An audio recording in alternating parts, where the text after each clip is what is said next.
these are whistling tubes for Lisée's Another Living Soul.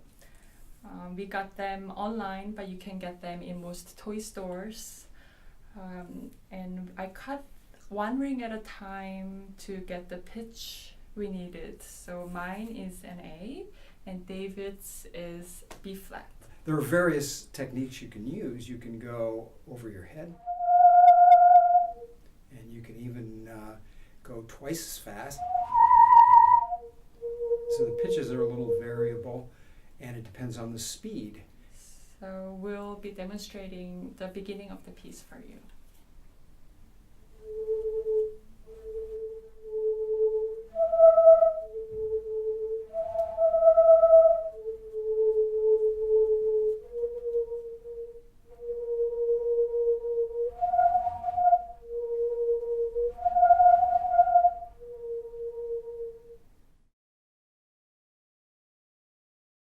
This is a Groan tube, and it's made from 3 gravity tubes that have been taped together.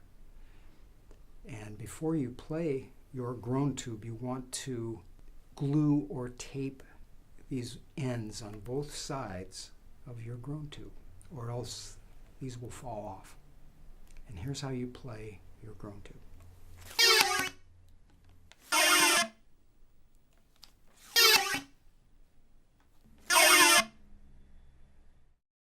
In the section starting in measure 229, Nicole Lizée has us playing gravity tubes.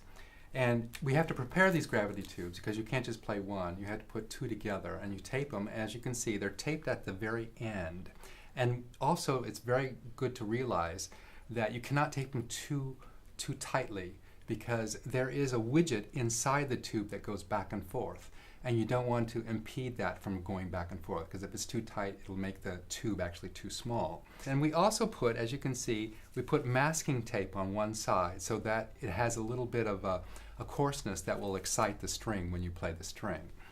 So she has us start this section with the tube, the widgets in the higher position, so like at the end of your bow, as if you're the tip of your bow.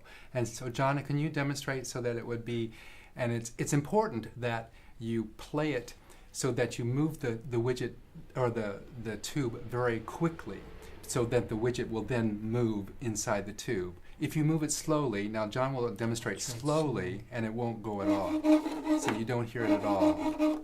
Now move it fast for us.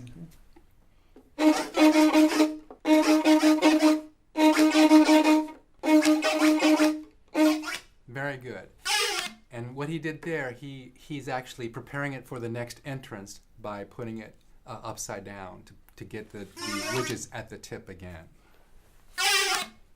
Yes, it's very, very important. You have to be careful, because the tip, if you hit this portion against the body, you can, scrape it. So you have to stay on the string. She has us playing on the lower string always, but make sure your level is not too far over to that you hit the side of the instrument, because this is actually a little more coarse than a bow is. So be careful, because you don't want it to hit this and then knock a corner off. So really be careful in practicing this. You could even turn the instrument a little bit this way, so it's really right there.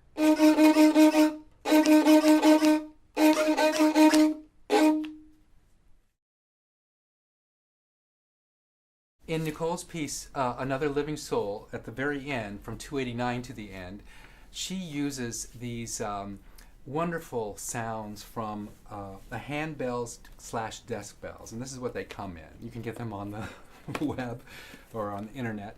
The way we play them is we put them on the floor of the stage, and we have to be playing in between playing our instruments and then playing these in a rest. So they're just magical. John, why don't you play a couple of them and see how they sound?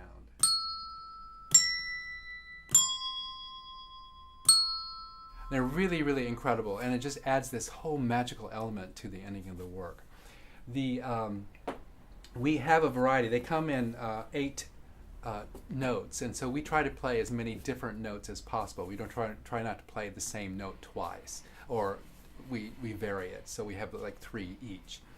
it's important to note that when playing them, if you can squash the note and it doesn't sound as good. So John, could you demonstrate how that happens? Basically, if it's just really heavy and you leave your foot there, it squashes it. You notice how it doesn't ring.